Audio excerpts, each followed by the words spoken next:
नमस्कार मित्रों, निर्मल शिवभक्ति YouTube channel में आप सभी का स्वागत है। मित्रों, आज हम लोग चर्चा करेंगे स्कंद पुराण की एक कथा के विषय में, जिसमें एक राजा को स्त्री हत्या और ब्रह्म हत्या का पाप लगा था। तो कौन थे वो राजा, कैसे लगा उन्हें ये पाप, इस कथा को जानने के लिए वीडियो में अंत तक बने रहें। लेकिन जो लोग चैनल पर नए हैं, चैनल को सब्सक्राइब कर लें और बेल आइकन को प्रेस कर दें, ताकि आगे आने वाले वीडियोज़ के नोटिफिकेशन आप लोगों को मिलती रहे। तो आइए उस ज्ञानवर्धक कथा को जानते हैं। प्राचीन काल में पांड्य देश में शंकर नाम से प्रसिद्ध एक राजा थे। वे बड़े ब्राह्मण भक्त, सत्य प्रतिज्ञ, यज्ञनिष्ठ तथा धर्मात्मा थे। एक दिन राजा शिकार खेलने वन में गए। वन के एक भाग में बाघ के चर्म का वस्त्र धारण किए साकल्य मुनि गुफा के भीतर निवास करते थे।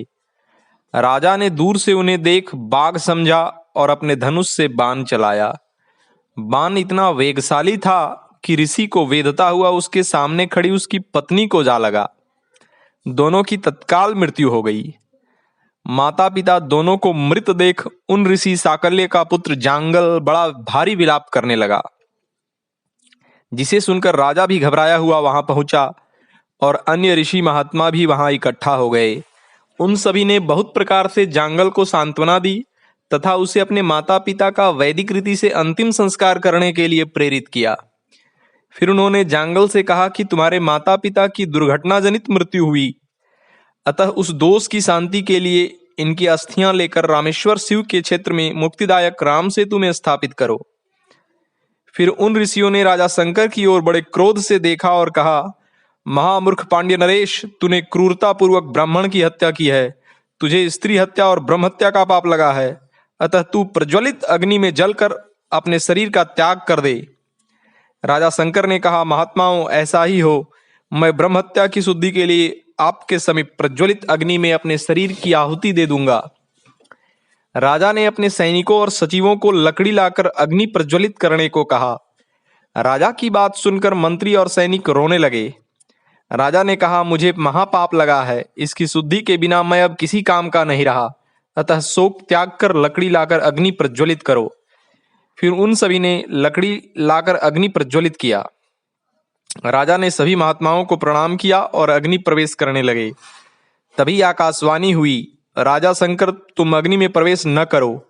दक्षिण समुद्र के किनारे गंधमादन पर्वत पर महापातकों का नाश करने वाले परम पुण्यमय राम सेतु में श्री रामचंद्र जी के द्वारा स्थापित जो रामेश्वर नामक शिवलिंग है, उसकी 1 वर्ष तक तीनों समय भक्तिपूर्वक सेवा करो। घी, दुग्ध और शहद से उनकी पूजन करो।